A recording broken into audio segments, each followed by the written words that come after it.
Did you know Lil Durk's lawyers gave the judge 3 strong reasons why he should be released from jail? And the judge agreed? The first reason was that Durk had an alibi based on the very lyrics prosecutors claimed he self-snitched in a move similar to strategies used in the YSL trial. Durk's legal team presented a declaration from his producer in the M4 Hire case. The producer confirmed that the song Wonderful Wayne and Jackie Boy, with Babyface Ray, the track prosecutors alleged referenced a real-life incident, was actually recorded 7 months before the crime even happened. They even attached the project-filed timestamps to the official court documents to prove it. The specific lyrics under scrutiny were, "Look on the news and see your son screaming, 'No, no,' which prosecutors tried to connect to Quando Rondo, who was reportedly screaming at the actual crime scene. The evidence clearly showed that Durk couldn't have been referencing the event, because the song was created long before it occurred.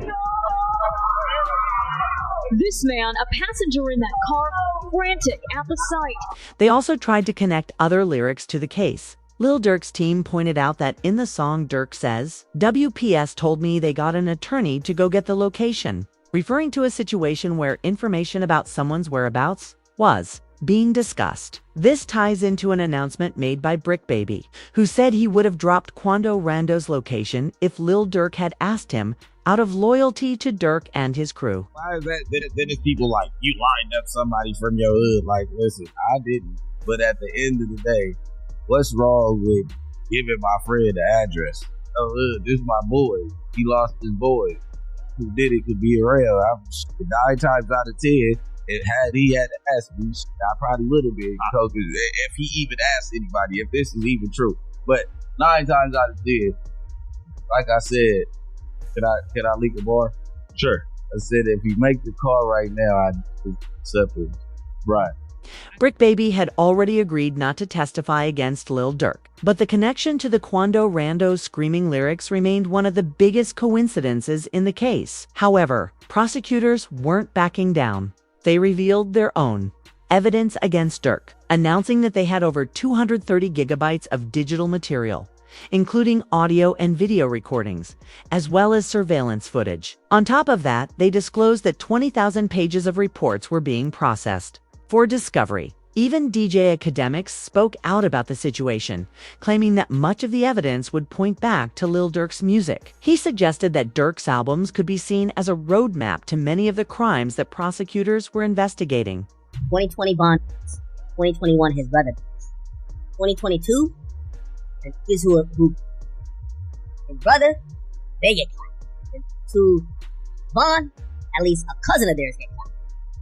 2023, he drops an album. I'm almost here. You think about that, Chad? It's like poetic. 2020, 2021 is brother. 2022, get back for both those situations. 2023,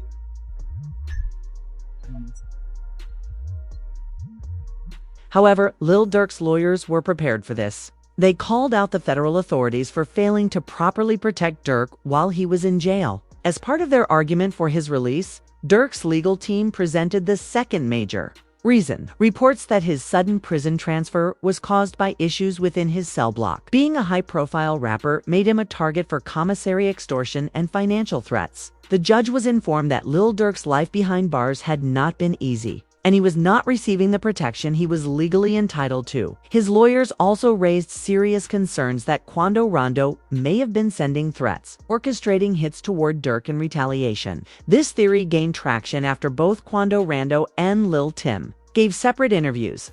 Yet both interviews were released on the same day and carried nearly identical messages. While some called it a strange coincidence, others believed it was a strategic move to create an alibi in case anything happened to Durk while incarcerated. In his interview, Lil Tim even suggested that the incident involving King Von could have been avoided, criticizing Durk for throwing his life away.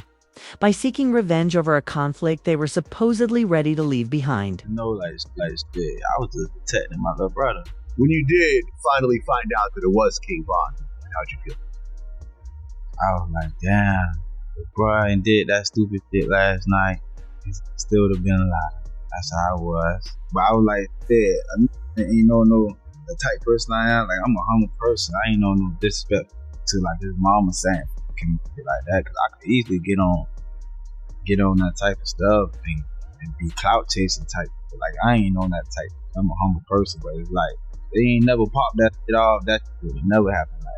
This was followed by Quando Rondo echoing the same sentiment, expressing that he also wished the situation had been handled differently. He emphasized that Lil Durk had a family and major responsibilities, yet ultimately threw it all away by getting caught up in the cycle of violence and revenge. Whoever on my side, they got kids and the mama that 100% know them.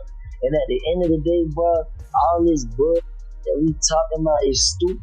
That could have been handled a totally different way. It could have been handled to the point where a song and $3-4 million could have came out or whatever. Like they could have got handled in a legit way, in a music way. This made Lil Durk's time in jail even harder. He was moved into a new section with poor living conditions. Strangely, Charleston White reacted to the situation, saying that this is exactly how Durk should be living. According to White, Durk shouldn't be receiving any special treatment just because he's a famous rapper. He argued that Durk committed a very serious crime and should face the same harsh reality as anyone else behind bars. The YMW Millie, I'm so happy he in jail getting this treatment.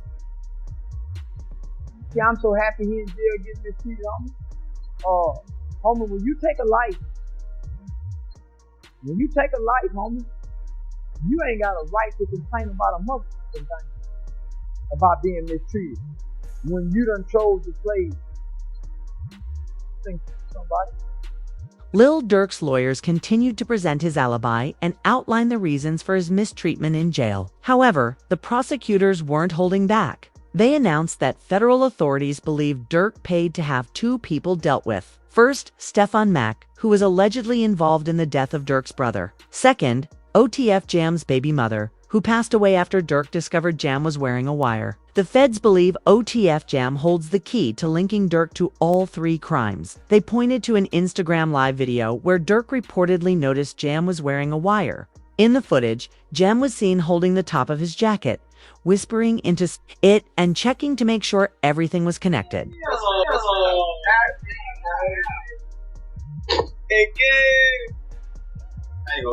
My whole same thing. I ain't gonna lie to that like back in the day. Oh, fuck. Oh, dang. Look like that. He's so happy. He took a check on your man. How you got it? Yeah. I ain't gonna lie, man. Hey, when I was growing up, I was having a day architect. I'm having a day. School's ass up now. All that whooping on the net, it got your man.